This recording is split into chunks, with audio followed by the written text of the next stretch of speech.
They paid the fare to America, and there they melted in. Lovely Lady Liberty, with her book of recipes, and the finest one she's got.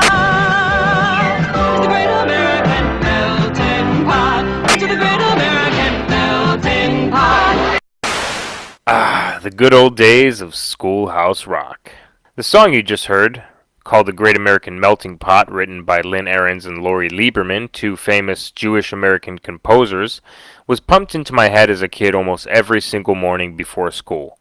It played on the TVs of several million American children before their school day, and then was reiterated to all of us again and again, over and over throughout our entire time in American academia.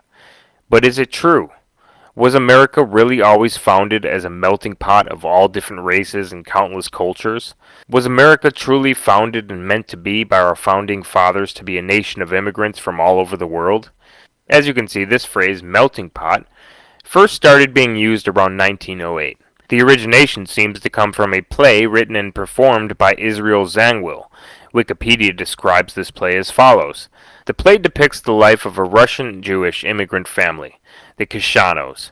David Kishano has survived a pogrom, which killed his mother and sister, and he wishes to forget this horrible event.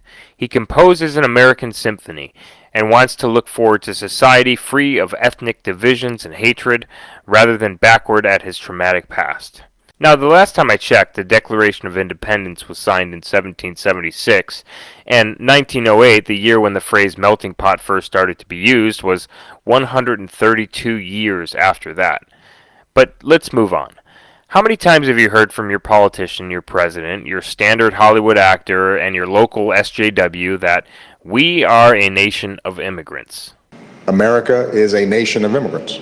We are a nation of immigrants. We are a nation of immigrants. We're a nation of immigrants. The next thing that follows this statement is usually some cringy cliche about the Statue of Liberty that's historically inaccurate, right? And in the harbor is the Statue of Liberty, reminding us of who we are and where we came from. See? Almost every single time. The Statue of Liberty, though, was a gift given to the U.S. from France to honor the centennial of American independence.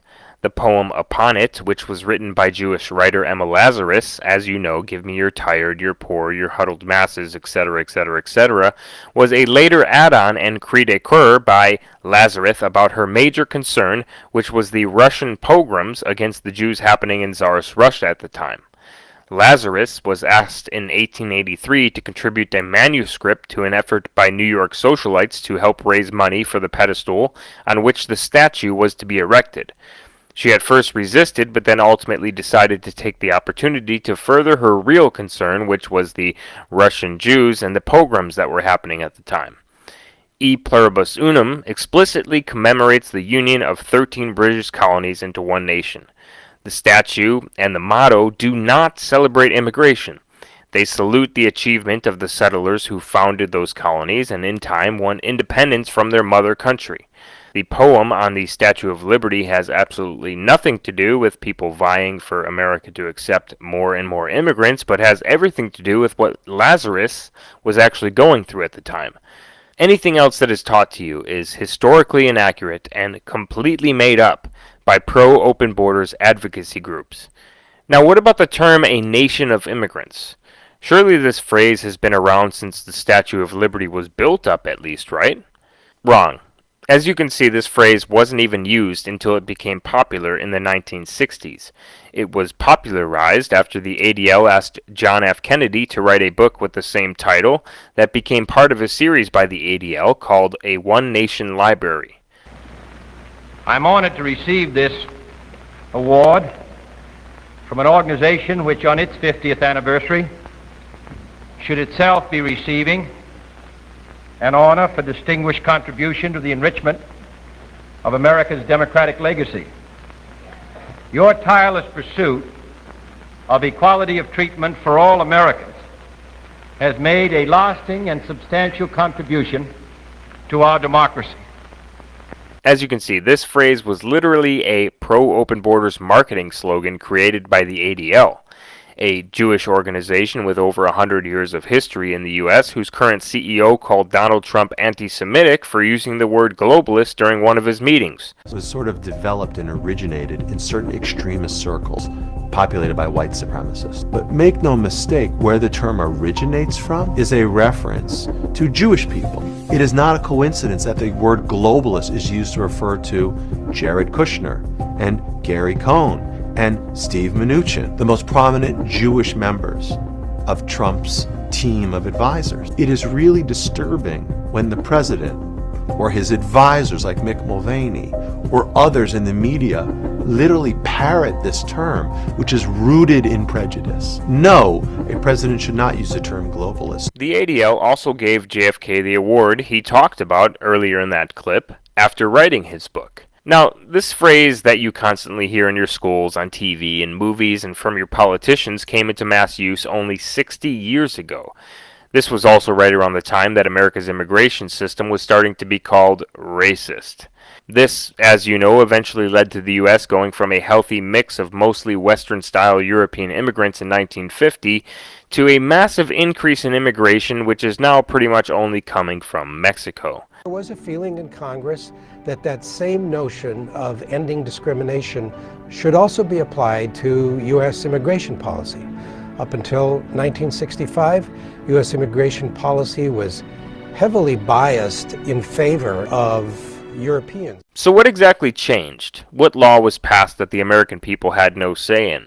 What act was signed that sent us millions of a type of immigrant that is over 3/4 on one or more welfare program, that tears down our statues demanding change in our country, that hoist no other flag but the flag of their homeland while advocating the government be overthrown, that say it's racist to be white, and that bring mob destruction to those who advocate for a secure border, less government, and the restoration as well as the protection of our Constitution? Well, in comes Emanuel Celler, one of the main creators and the driving hammer on the nail that is the Hart-Celler Act of 1965. Who is he? Well, his biography describes him as a Jewish-American congressman who died of pneumonia in 1981. It goes on to talk about his major role in pushing for the legislation that eventually was successful in changing what they called back then the unjust immigration policy of America, which even as recently as 1960 had strict caps of immigration coming from south of our border. Within his bio, he is quoted in saying, "Yes, I fought against the unjust restriction of immigration." But who was the face of this bill exactly? Who would be the one to get it through the Senate after Celler crafted it? Well, remember the guy who kicked off the slogan, "A Nation of Immigrants" for the ADL? Well, his flesh and blood and brother Ted Kennedy was tapped for this job. After the bill was signed into law, Ted Kennedy, the literal lady killer himself, trotted out on stage and promised the following about this bill. Out of deference to the critics, I want to comment on what the bill will not do. First, our cities will not be flooded with 1 million immigrants annually. Under the proposed bill, the present level of immigration remains exactly the same. Secondly, the ethnic mix of this country will not be upset. Contrary to the charges in some quarters, this bill will not inundate America with any immigrant from any one country or area, or the most populated and economically deprived nations of Africa and Asia. In the final analysis, the ethnic pattern of immigration under the proposed measure is not expected to change as sharply as the critics seem to think. Thirdly, the bill will not permit the entry of subversive persons, criminals, illiterates, or those with contagious diseases or serious mental illnesses. As I noted a moment ago, no immigrant visa will be issued to a person who is likely to become a public charge. Zero on the food stamp and $4 in child support. That's what I got. Yet the 50-year-old single mother who entered the U.S. by swimming across the Rio Grande has government-funded housing, medication, and $700 a month in Social Security. Obviously, that entire statement was a complete 100% lie as we know today. But then, after he lied on stage, another Kennedy, Robert Kennedy, was trotted out on stage as well and promised the following about the bill. In fact, he says, the distribution of limited quota immigration can have no significant effect on the ethnic balance of the United States. Total quota immigration is now 156,782.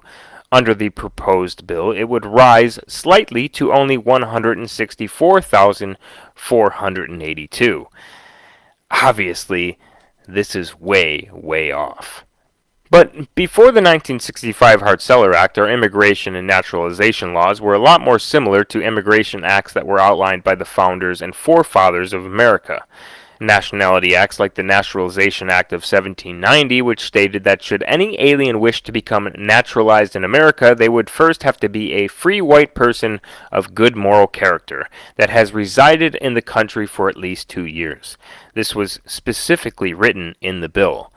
Throughout the years, of course, this was amended several times, including in 1795, where they even made it harder to become a naturalized citizen, extending the minimum of 2 years residing in the country to 5 years in the country.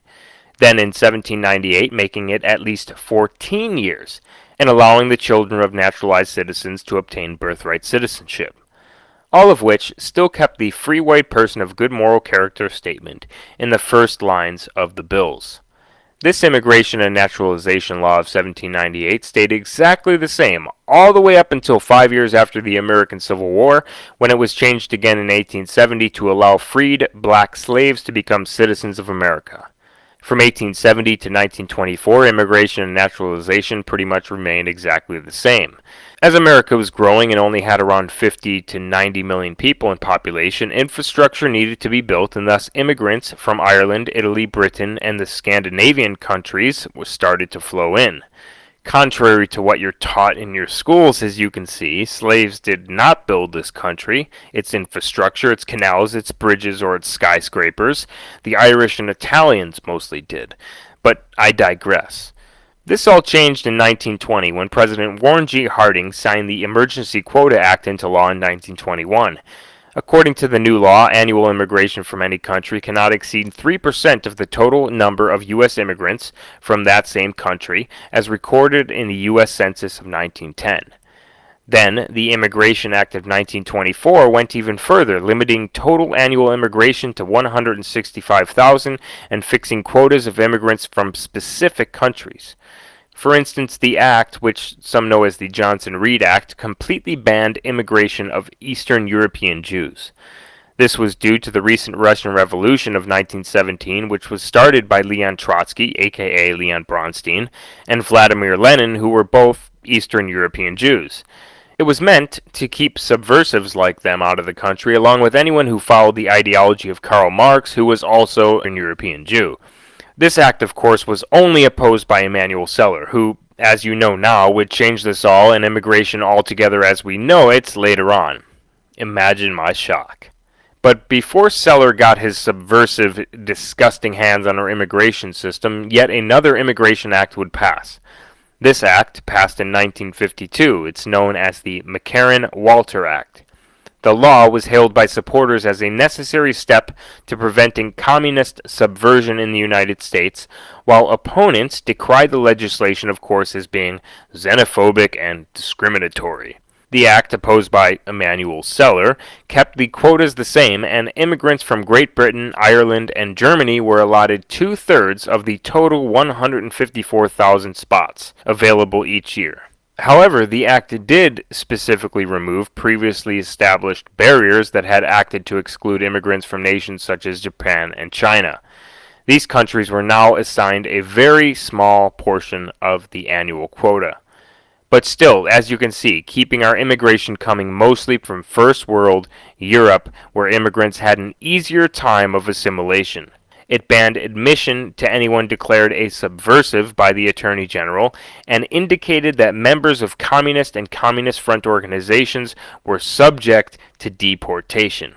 I like that style. Now, what would have happened if no immigration happened at all? What would have happened if there was never an Ellis Island or any immigration acts at all after the founding and independence of our country? One demographic study concluded that had there been no immigration at all after 1790, the settlers' posterity alone, including African slaves and freemen's descendants, would have grown by 1990 to approximately half the size of the population in 1990. which implies roughly half of all Americans today still have roots in the founding stock whose existence the Nation of Immigrants creed denies. The federal structure that the Founding Fathers erected for the United States is firmly grounded in their British heritage and American experience. Now, those who signed the Declaration and the Constitution, of course, knew of Locke and Enlightenment philosophies, but they knew their native law best, the English common law.